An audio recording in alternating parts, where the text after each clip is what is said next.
Hi guys, my name is Elvadas and I came here from Lithuania. Do we have any Lithuanians here? No one? Well, that's strange, then who's gonna clean this place afterwards? Yeah, I think every business should have at least one Eastern European, you know? Or as my boss likes to say, a British Mexican. But I had lots of shitty jobs since coming to UK. Like I used to work in meat factories, vegetable farms, warehouses. My CV, it looks like we just recently went through industrial revolution. You know?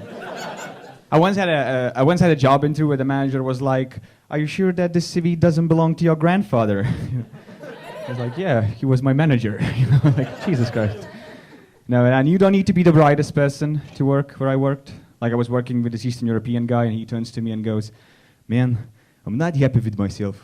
I wish my life took a 360-degree turn." 360, how does that work?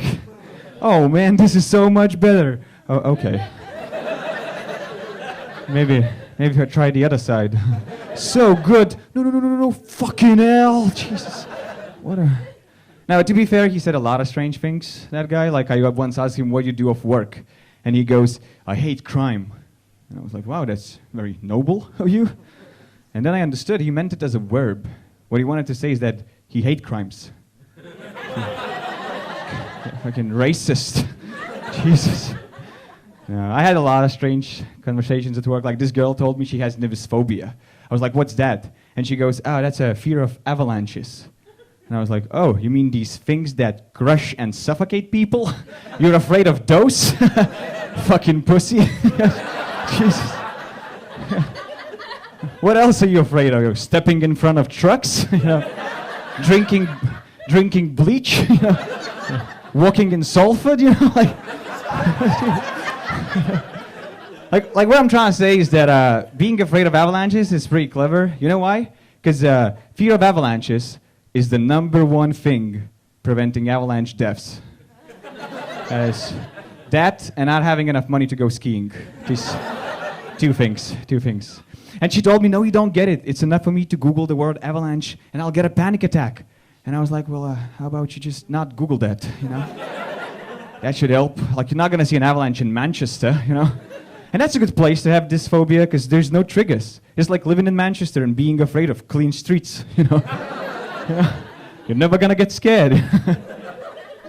No, I was recently fired from my job because my manager said that he's going to replace me with a machine. And he did. He hired a Polish person. Yeah, so as close to a machine as it gets, guys. Now this guy who approached me after a gig, he was like, "Dude, that Polish joke is too offensive. You could only say it if you were Polish." And I was like, "Yeah, but it wouldn't be funny, would it?" Like, ruins the whole joke.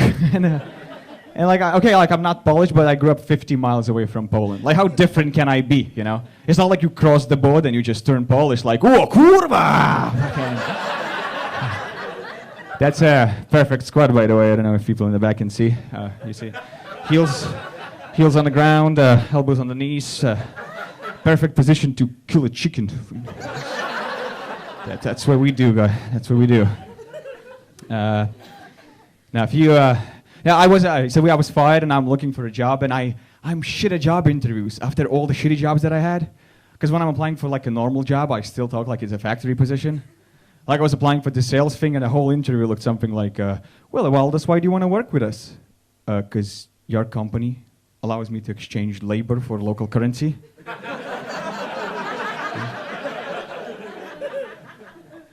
"Okay, and where do you imagine yourself in 5 years? In this or other company, exchanging labor for local currency?" And only after failing many times, I realized that you have to kind of lie and bullshit to them, like, "Oh, you wouldn't believe. When I learned my alphabet in the kindergarten, the very first thing I wrote was an invoice." Jesus. Yeah, my mom, instead of fairy tale, she would read me Google reviews. Good times. Now, a few weeks ago, I had to go back home to Lithuania because my uncle died in a paragliding accident. And it's okay, you know why? Because he died doing what he loves, not spending time with his family. He once built, I grew up with my uncle, he once built me a treehouse. I spent my whole childhood in that treehouse, begging my uncle to bring back the ladder. I'm glad I'm here because I spend a lot of time at home browsing weird shit online. Like I've stumbled upon this website that sells euthanasia pills, pills to kill yourself. And I wanted to check out the reviews, but there were none. It must be pretty good pills. Actually, my friend sent me that website. You know that friend who keeps sending you this bizarre stuff?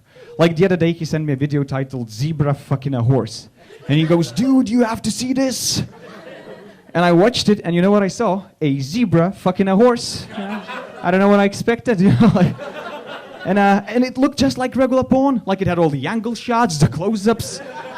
I think at one point, the horse lady, she faked an orgasm, like,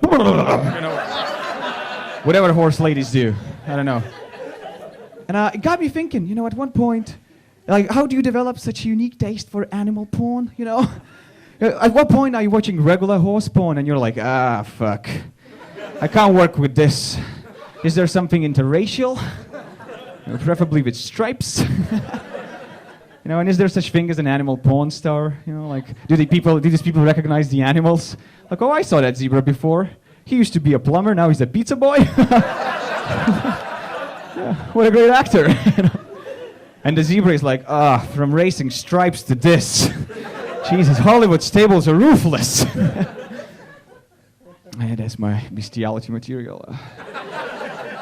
Yeah, I think my time's up. So, you know what? I'm gonna, as a foreigner, I feel obliged to leave you with a Brexit joke.